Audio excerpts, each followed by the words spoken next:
Hello there and welcome to episode 2 of my tutorial series for Songs of Syx version 70. In today's episode we're going to cover how to grow your little hamlet into a town. The milestone we want to reach as quick as possible is 75 people, which will unlock research and a lot of other goodies. In this episode, I want to cover how we can produce enough food to get there. We're going to go farming, and we're going to talk about how to lure more people via immigration in our city and how to keep the folks happy, because happiness in your citizenship is very, very important. Unhappy citizens go rioting, go destroy things that make them happy, and send them downwards into a tantrum spiral, which ain't good.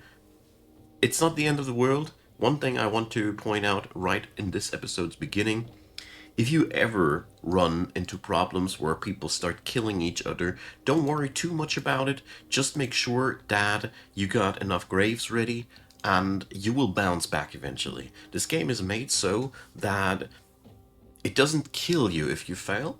It just downsizes your city back to your last mistake. Eventually, it'll all even back out. That's something I really want to say.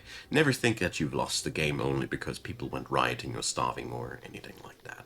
Been there, bounced back, is all I can say. But currently, the situation is very positive and it'll stay like that.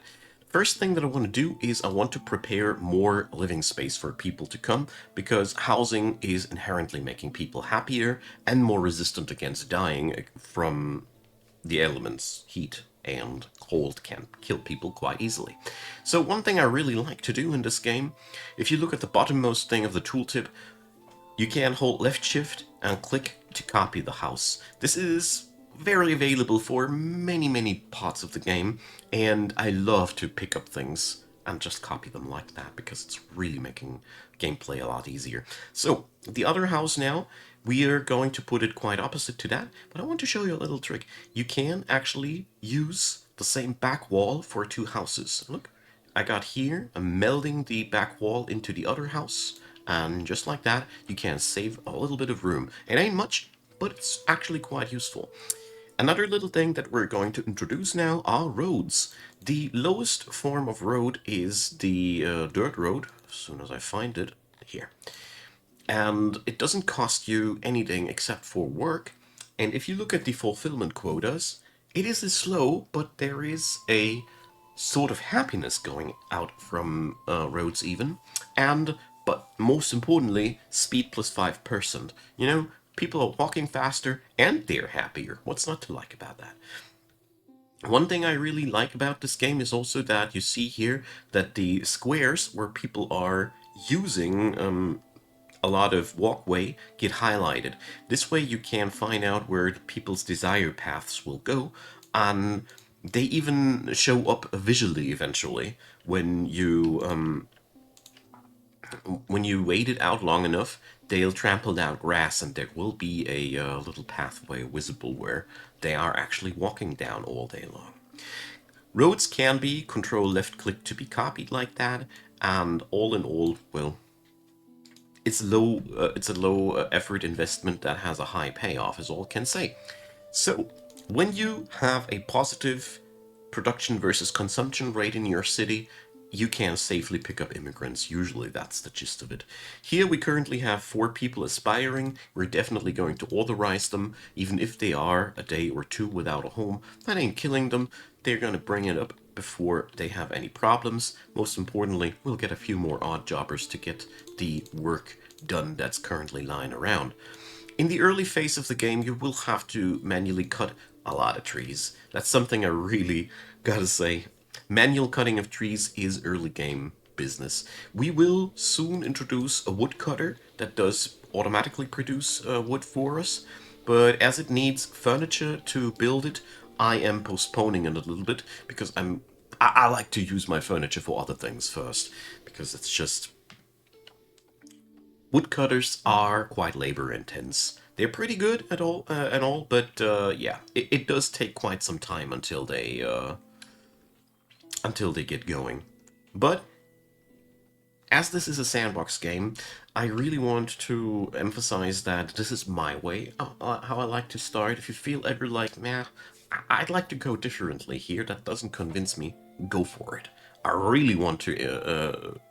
I really want to say that this is something valuable because that means you've seen something in the mechanics of the game that you want to try out, and that is something, play the game. Anyways, we're going to go and invest a little bit more into the carpenters because we now need furniture. The next thing that I want to do is I want to build just another of these hunters before I start farming. So here we just go left click, left shift and click, sorry, left shift and click to copy it. And we're going to do the same thing as we did with the other housing. And this way we easily can just copy the hunter's cabin that we built and flap another one on the backside. As soon as you have a layout for your workshops that is to your own liking, this left shift click thing is very, very useful. But I also want to show you another little tool while we're at it and waiting. There's the room blueprint menu. So you can go in there, just left click any of these rooms that you got there, and now you can just place it down. It's pretty nice and can be done for all of the workshops. I've seen a lot of people in the comment section mention before that they got their blueprints even for entire town sections. You can do that. I'm personally more of a improvised builder. I'm not so much a blueprint user, but I wanted to show because I feel like it's very important that you know about this feature. We're all enjoying our games differently after all. So, we're chopping down some trees and waiting for the second hunter to be built. I will now employ another carpenter and just bring in the next few people. As you saw there, I just double-clicked the icon here, which will bring in all available immigrants at once. If you right-click into the portrait, you can manipulate that a little bit more fine-tuned. But currently, we can use all of the workers that we can get. So, with the second hunter in place, we now have a very, very steady production of meat. We got 2 of these guys rolling, and as you see there, our production rate is very, very positive. Now, let's prepare something that our bakeries can, or bakery currently singular, is able to work constantly for us. For that measure, we need to set up a farm to get that grain going. Farming in Songs of Syx is something I usually do recommend once your settlement is somewhat established, out of the simple reason that farming is a very time-intense process. You will only get a harvest once a year, which means it takes a while until you get your payoff out of that.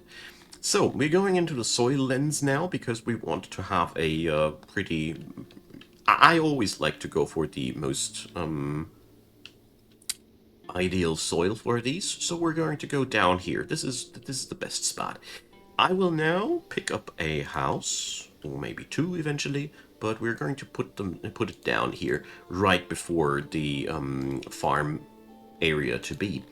Because in this game, workers really love to live in the vicinity of their workspace, and that is why I like to bring up housing in the areas where the people will actually work. We ran out of wood, not a big deal. Okay, housing is almost done. Oh, it is done. It's nobody living there though. So as you see there, we're currently constantly getting a new stream of aspiring immigrants in there. This is happening because the bars on this screen are turning positive. As you see here, people are happy because of access to food. This is what's mostly coloring our bar here upwards. The accessibility of clothing, it'll go down eventually because currently they're all featuring the clothing they got, but we need to produce new stuff. It decays after a time. So this bar will most likely go down over time. At the services front, as you see here, the hearth and the well did a positive thing, and so on and so forth. We are going to introduce now, over the course of the time, a couple of other positive modifiers. For now, let's pick up the extra farmers. Always check back with your food clock if everything is positive. And now we can go for the farming. But before I go there, one thing I want to point out about the hunters. You can't spam hunters endlessly. Here it already happened. If you monitored the numbers closely, you might have already noticed it went down. This is because hunters are eventually going to lower their daily income because they overwork the area, or at least I understood it like that. I don't know if in version 70 has been anything changed about that. There's always also a luck modifier to that.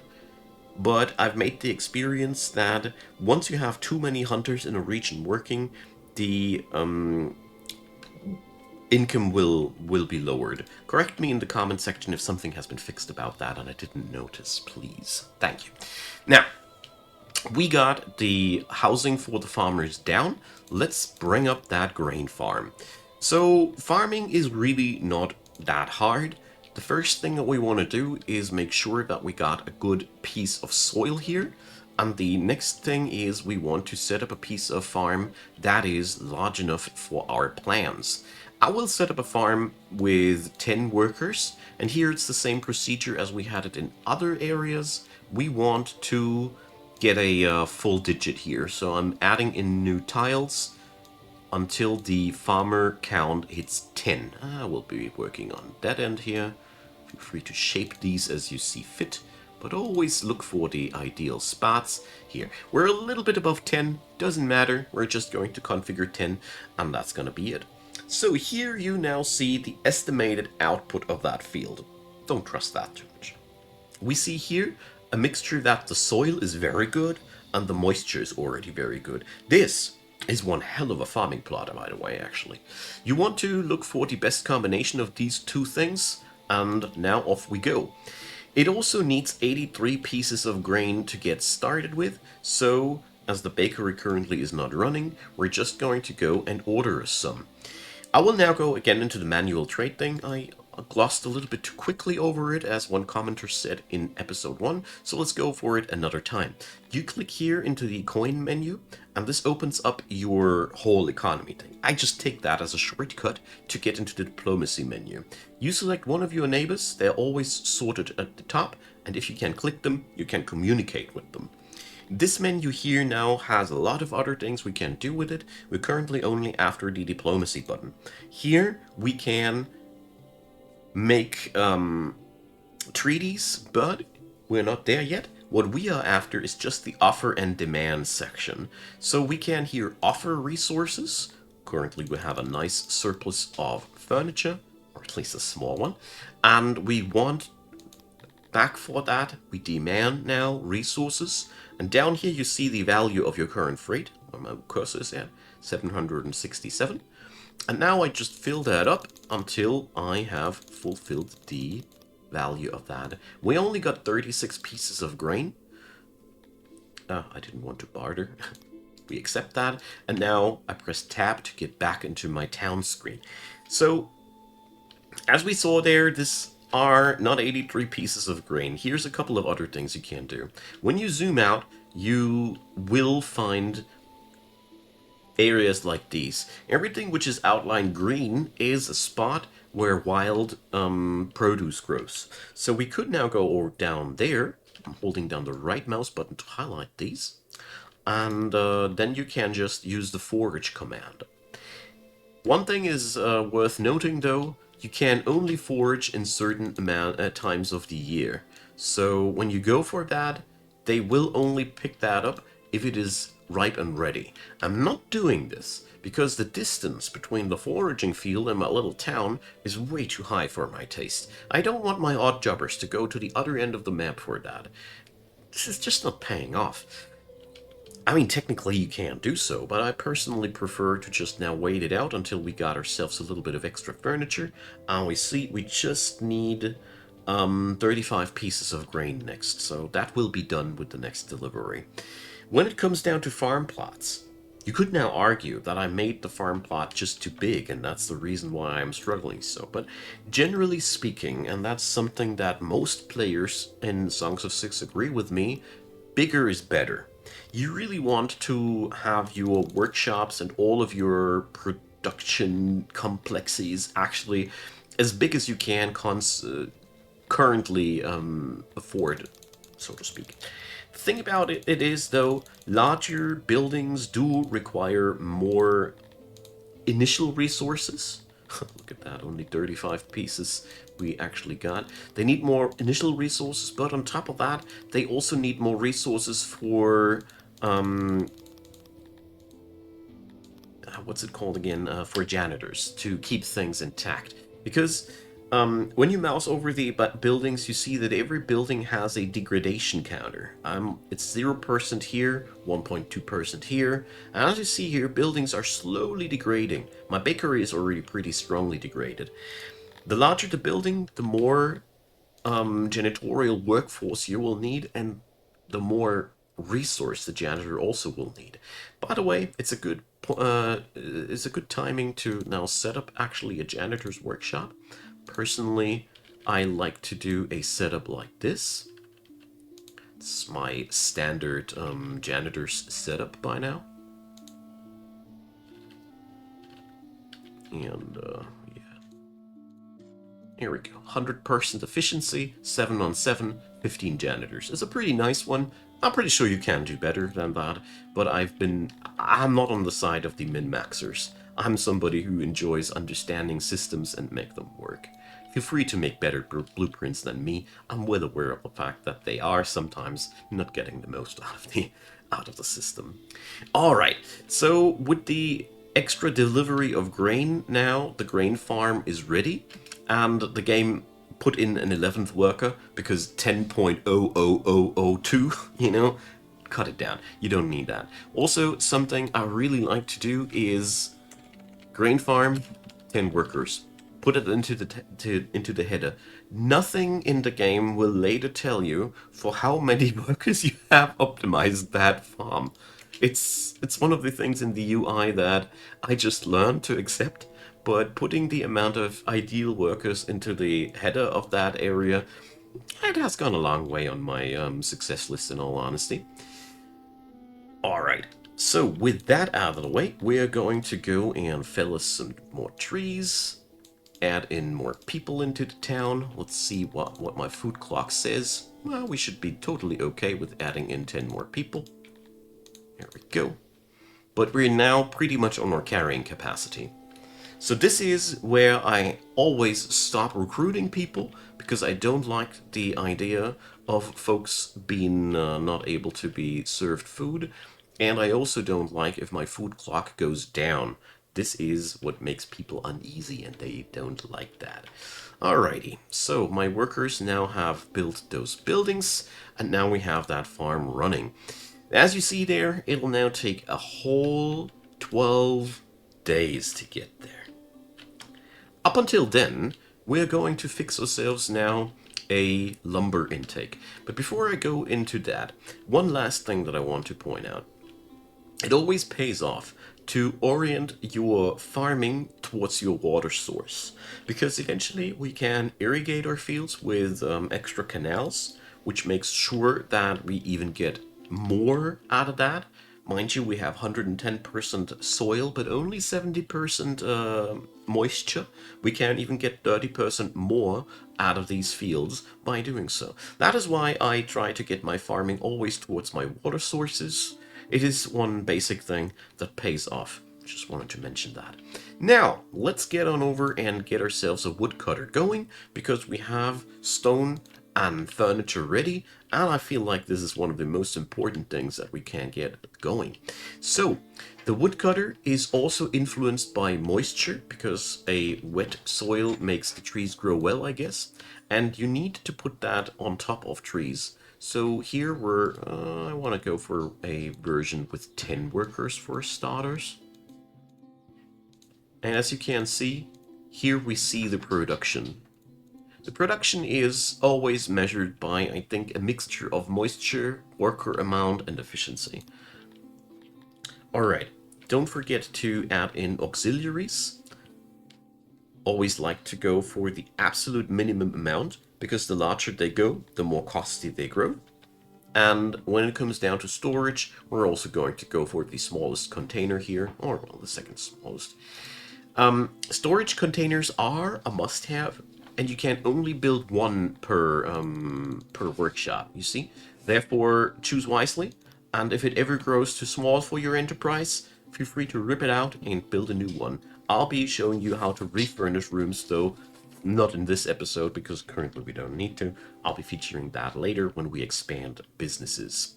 Alright, so now we can monitor these guys getting their thing done, and we have 11 workers left on the table.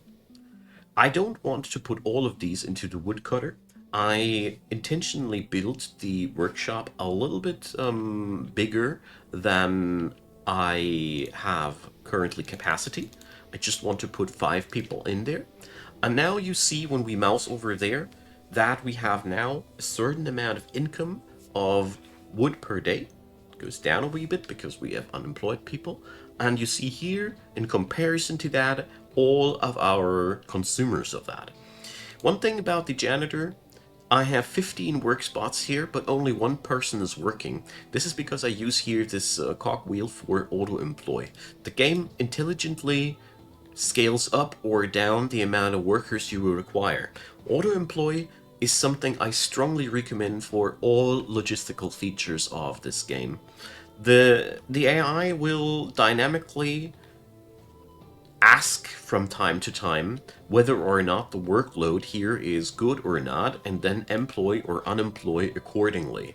Of course you can manually handle these, but I'm pretty sure you got better things to do with your life. Alright, so once the farm is done with its first delivery of grain, we can employ back the bakers.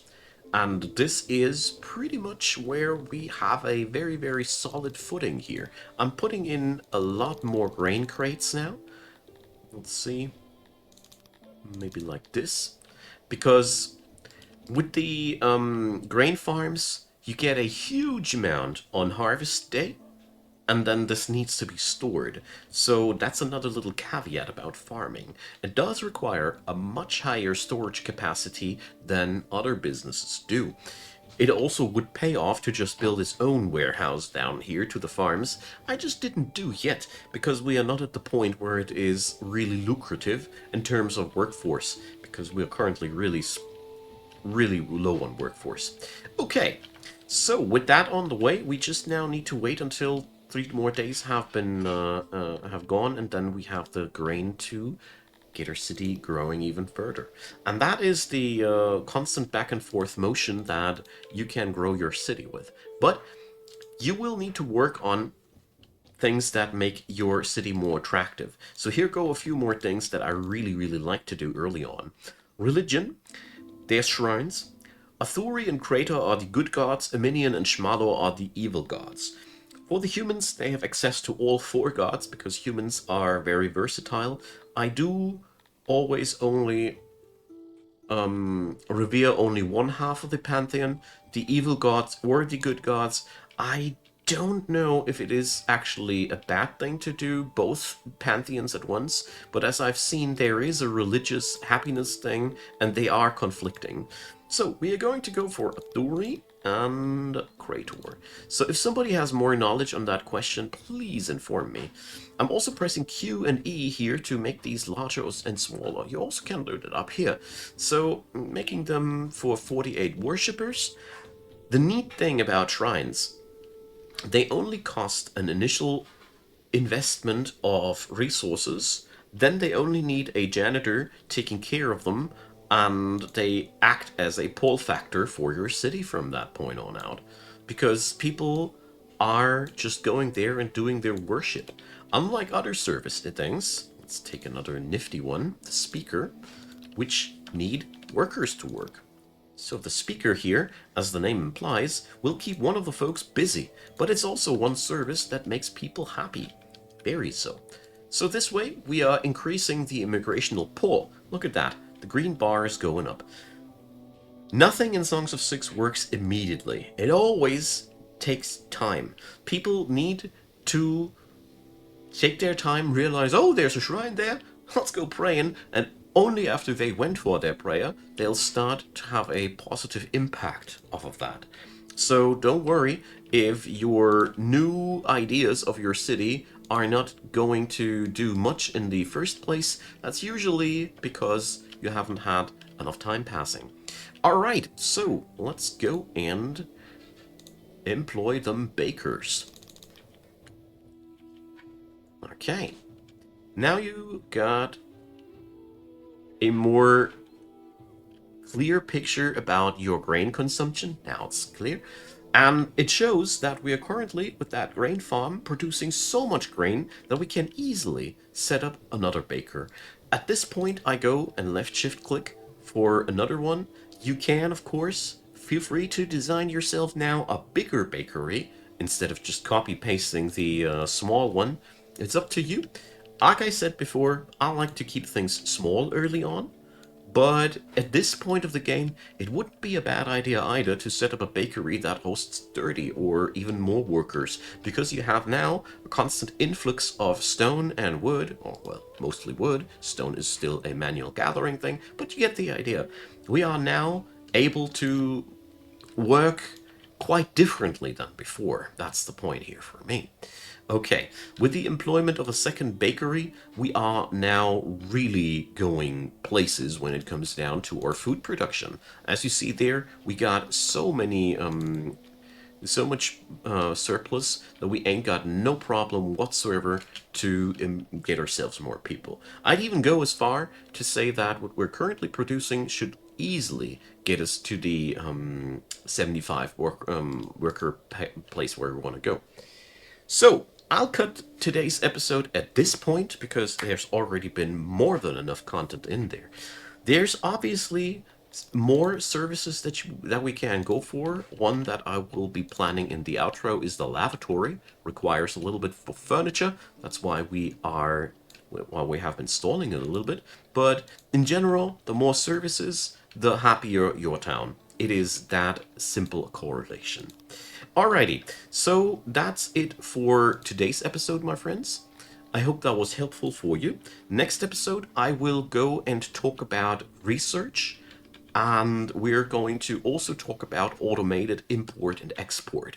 I've been showing you how to do things manually, but you can also do that automatically. If you paid attention, you already noticed that while we had 50 people in the city, we had a pop-in that unlocked import and export for us. So research, import, export, and whatever happens in between the lines will be the topics for episode 3. Thanks for watching, everybody. Feel free to ask away in the comment section if there were things unclear or there's something you want to see in the next episode. I'm all eager to answer your questions, and yeah. Leave a like, leave a subscribe, consider donating via Ko-fi or join the YouTube channel membership system. Whatever you feel like is your thing, I'd be happy if you'd be joining. Mainly because this helps me so much to keep this channel free from intrusive sponsors that want to sell you stuff, and personally like to keep it that way. The YouTube ads are already bad as they are. So, thanks again for watching, especially for you folks taking your time to watch these videos up until the very end. I really, really appreciate you guys, and I hope you had a good time, and see you in the next one.